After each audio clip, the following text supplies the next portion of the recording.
Good morning, everyone, and welcome to all of you in Booster Pack 58. तो first view में सबसे पहले हम आपको क्वेश्चंस दिखलाते हैं। ये देख लो, ये पूछे हुए क्वेश्चंस हैं, हमारे नहीं हैं, राइट? स्मार्ट अप्रोच में डील करेंगे। और ये बीपीएससी एईडीओ का क्वेश्चन है। थोड़ा सा नया लगा, ले लिया मैंने। ये भी बीपीएससी एईडीओ का क्वेश्चन है, राइट? तो स्मार्ट अप्रोच में कैसे डील करते हैं, एक एक करके हम बात करेंगे, right? Okay, so question number 1 से स्टार्ट। देखो, फर्स्ट अटेम्प्ट में तो ऐसे क्वेश्चंस पहले बनाने ही नहीं। सेकेंड अटेम्प्ट में टाइम मिले और जब आप कुछ सोच सकते हो तो ऐसे क्वेश्चंस बनाओ, क्योंकि हर एग्जाम्स में कुछ ना कुछ ऐसा क्वेश्चंस होता है जो कि आपको डेफिनेटली रोक सकता है, राइट? हिंदी है, आराम आराम से समझेंगे हम लोग।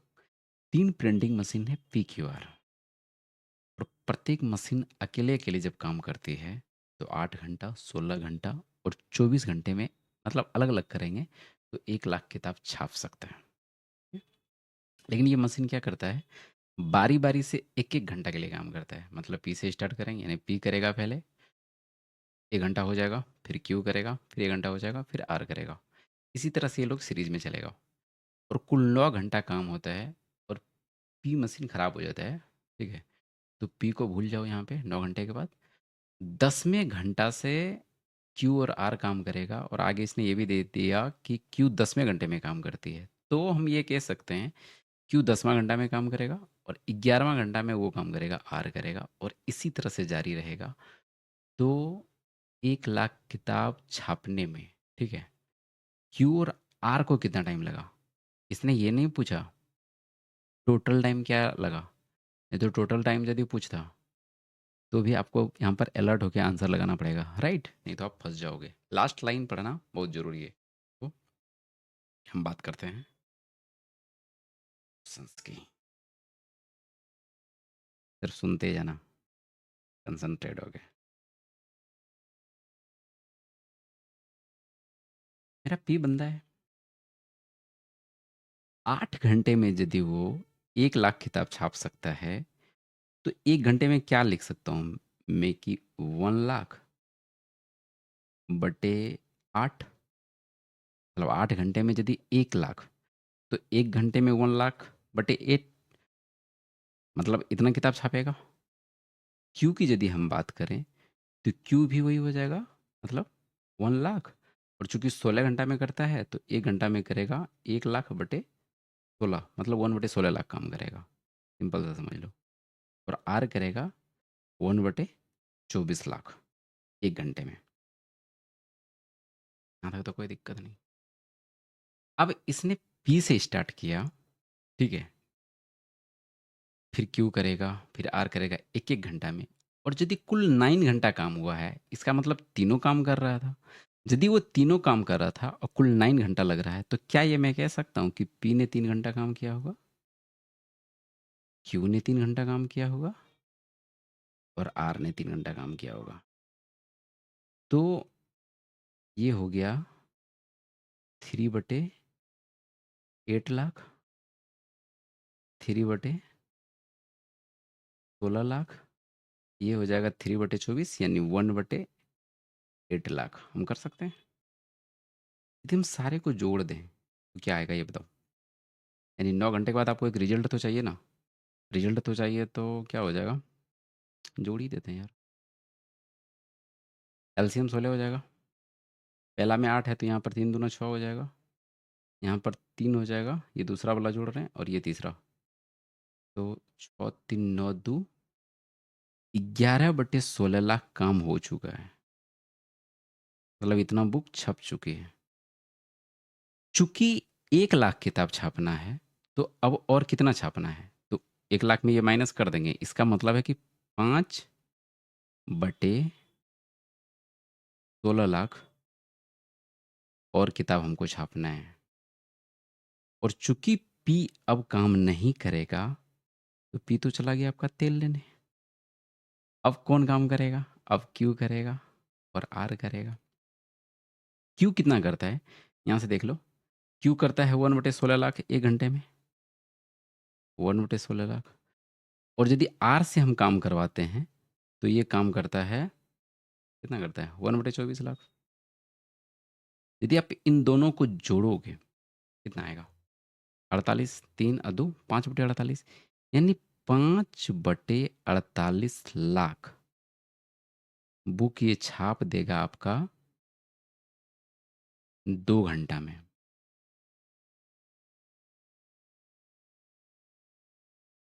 5/48 लाख किताब छापेगा 2 घंटा में।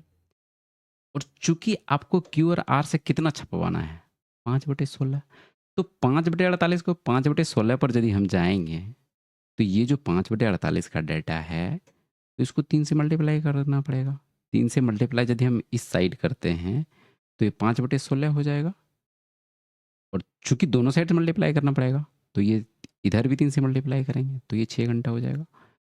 तो ये 6 घंटा में हमको क्यू और आर मिलकर 5/16 लाख किताब छाप देगा। और 5/16 लाख का ही जरूरी था क्योंकि 11/16 लाख किताब पहले से छप चुकी है। तो क्यू और आर ने, ध्यान से समझना मेरे भाई, क्यू और आर ने उस 9 घंटे काम करने के बाद कितना घंटा काम किया 6 घंटा, राइट। यदि इसने ये पूछ लेता कि जैसे लास्ट लाइन है ना कि मशीन क्यू और मशीन आर को शेष किताबों को छापने में कुल कितने घंटे लगे, तो क्यू प्लस आर को 6 घंटा लगा। यदि इसने ये पूछता कि टोटल घंटे कितने लगे तो क्या हो जाता आंसर, 9 घंटा पहले काम कर चुका था, 6 घंटा अब से किया तो 15 घंटा आंसर होता। लास्ट लाइन का हमें ध्यान रखना है। समझ में आई मेरे दोस्त? फिलहाल नेक्स्ट पे चलते हैं। देखो ये एईडीओ का क्वेश्चन है 18 अप्रैल का शिफ्ट का, राइट। तो एक अमाउंट इसने दे रखा कि 12,000 मेरा अमाउंट है, 2 साल के लिए हम इन्वेस्ट करते हैं, रेट नहीं दे रखा इसने। और बोला कंपाउंडेड एनुअली मतलब वार्षिक संयोजन है। यदि 2% हायर रेट करते हैं तो 504 रुपया एक्स्ट्रा मिलता, ठीक है। तो ओरिजिनल रेट ऑफ इंटरेस्ट क्या है, माइंड में एक चीज़ बैठा लो, ठीक है। यदि ये सिंपल इंटरेस्ट कह रहा था तो मैं ये सवाल नहीं लेता, चूँकि ये कंपाउंड इंटरेस्ट का है। तो यहाँ पर एक हम कंसेप्ट क्लियर ये करना चाहेंगे, क्योंकि आपको सबसे पहले ऑप्शन से जाना पड़ेगा, ठीक है। यदि सिंपल इंटरेस्ट का क्वेश्चन से रहता तो आप सीधा बोल देते कि 2% का वैल्यू ही तो 504 रुपया है, मतलब 2% ज़्यादा है ना, तो उसी का तो वैल्यू 504 है। लेकिन यहाँ पर ऐसा नहीं कर सकते। क्यों नहीं कर सकते, सुनो ध्यान से। मान लो कि मैं एक ऑप्शन 5 उठाता, ठीक है। और अब ओरिजिनल रेट 5 है, ऑप्शन से जा रहे हैं, ऑप्शन से ही जाना पड़ेगा। तो और अगला क्या है 7 हो जाएगा क्योंकि 2% से बढ़ा रहे हैं। तो इसका यदि सक्सेसिव निकालोगे आप 2 ईयर्स का तो 10 पॉइंट कितना आ जाएगा 10.25। ये तो पता है ना, 5+5 गुना 5/100 करते हैं। इसी तरह से 7 7 14.49। अब डिफरेंस करो, 49 में 25 24 और 14 में 10 4 4.24। चूंकि 12,000 है, पॉइंट तो मैनेज हो ही जाएगा। तो यदि आप यूनिट डिजिट उठा के भी जाओगे तो 4 दूना 8, जो कि ये मैच नहीं किया, इसका मतलब हम ये वाला डाटा नहीं ले सकते, ठीक है। उसी तरह से हम 6% पर काम करते, यदि हम 6% पर काम करते तो मेरा आता 12.36, ठीक है। तो 2% से इसको बढ़ा के हम चेक करेंगे, क्योंकि 2% बढ़ाने बोला है क्वेश्चन, तो इसका हो जाएगा 16.64। 16.64 जैसे होगा तो इसका जो डिफरेंस क्रिएट हो रहा है, 64 में 36 माइनस किया 28 और 16 में 12 गया 4, तो 4.28। 4.28 चूंकि पॉइंट मैनेज हो जाएगा तो हम यूनिट डिजिट से ही चेक करेंगे। यहाँ पर 2 रखेंगे तो 8 दूना 16, ये भी मैच नहीं किया तो यानी ये भी नहीं होगा।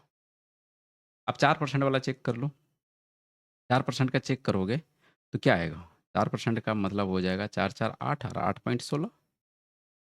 और 6 पर जाएंगे क्योंकि 2% बढ़ाने बोल रहा है, तो ये हो जाएगा 12.36। अब 36 में 16 माइनस करोगे 20, 12 में 8 माइनस करोगे 4, 4.2। तो 4.2 आ रहा है। यदि हम 12 से मल्टीप्लाई करेंगे तो ये वाला जो डाटा ना, हम 12 से नहीं, एक्चुअली 120 से मल्टीप्लाई होगा, क्योंकि 2 जीरो मैनेज हो जाएगा परसेंटेज में। तो अब यदि इसको मल्टीप्लाई करोगे ना तो वो 504 रुपये आपको दे देगा, ठीक है? तो मेरा कहने का मतलब ये नहीं था कि इतना मैं समझाऊँ, लेकिन मेरा कहने का मतलब ये है कि आप ऑप्शन से जाइए और ज़्यादा इधर-उधर दिमाग लगाएँगे तो आपका काम नहीं होगा और ओरिजिनल रेट ऑफ इंटरेस्ट यही 4%। ओके, नेक्स्ट पे चलते हैं। देखो, इसमें जब बोला जाता है कि आपको 3 नंबर दे रखा है इसने, ठीक है? तो पहले वाले को आप क्या लिख सकते हो, ठीक है? इसको ये लिख सकते हो 6 टू द पावर 1/4 पहली संख्या को। दूसरी संख्या को लिख सकते हो 2 टू द पावर 1/2। तो तीसरी संख्या को लिख सकते हो 4 टू द पावर 1/3। बड़ी संख्या हम निकालने के लिए क्या करते थे? इसका जो हर में है, उसका एलसीएम लेंगे और सब में प्रोडक्ट कर देंगे। चूँकि ये 4, 2 और 3 है, तो एलसीएम इसका 12 हो जाएगा। तो 12 से मल्टीप्लाई सब में करेंगे, तो ये हो जाएगा 6 टू द पावर 3 और ये हो जाएगा 2 टू द पावर 6 और ये हो जाएगा 4 टू द पावर 4 और ये दे देगा आपको 256। 4 चौके 16 चौके 64 चौके 256। ये दे देगा आपका 64, कर लो मल्टीप्लाई, और ये देगा 216। इसने ये बोला कि एक्स मेरा लार्जेस्ट नंबर है, तो एक्स की वैल्यू ये हो जाएगी, कोई दिक्कत। और वाई लोएस्ट वैल्यू है, लोएस्ट वैल्यू है तो वाई की वैल्यू ये हो जाएगी। अब इसने क्या बोला ना, X Q plus Y square आप निकाल दो, X Q plus Y square निकाल दो बटे X Q minus Y square निकाल दो। देखो एग्जाम्स में प्रेशर में आप क्या गलती करोगे पता है? आप बोलोगे एक्स ये आया, ये डेटा तुम सिर्फ कंपेयर करने के लिए निकाले कि बड़ा कैसे निकालते हैं, छोटा कैसे, हम कैसे पता करेंगे। तो क्या ये x की वैल्यू 256 है क्या है? नहीं, x की वैल्यू 256 नहीं है, x की वैल्यू ये है। और y की वैल्यू 64 नहीं है, y की वैल्यू ये वाला है 2 का पावर 1/2। एग्जाम्स में जो आप गलती करोगे वो मैं कर रहा हूँ, नहीं तो आप पूछ लेना, जो सॉल्व करके आया ना तो उसका माइंड में चला होगा ये बातें। तो अब एक्स क्यू करोगे तो 4 का पावर 1/3 है, 3 से मल्टीप्लाई हो जाएगा तो यहाँ पर 4 हो जाएगा और यहाँ पर 2 आ जाएगा, 6। 6/2 हो जाएगा तो यहाँ पर हो जाएगा आपका आंसर 3। आप कैलकुलेट कर लो, इतना सब बच्चे नहीं हो। लेकिन हाँ, इसका सवाल लेने का मतलब ये था कि आप कंपेयर करना तो आपको पता होगा, ठीक है? लेकिन हाँ, एग्जाम्स में हम कहीं ये वाला ना ले लें जो कि और टाइम हम बर्बाद करते रहें, ठीक है? जब भी एक्स की वैल्यू है तो ये है आपका, और ये वाला रियल, मतलब ये सब वैल्यू रियल है। ये सिर्फ हम कंपेयर करने के लिए हैं, ताकि हम फंसे नहीं, राइट? तो आज के सेशंस का ये लास्ट क्वेश्चन है। मिलते हैं सर अपकमिंग सेशंस में। और बूस्टर पैक आपको ये तो इस बात की गारंटी है कि वो बूस्ट आपको डेफिनेटली करेगा, ठीक है? बस स्मार्ट अप्रोच को सीखते जाना है, राइट? और हमसे मिलते रहना है। ओके, सो इसके साथ ही सेशंस को एंड करते हैं। मिलते हैं अपकमिंग सेशंस में, तब तक के लिए जय हिंद एंड जय Bihar and love you all.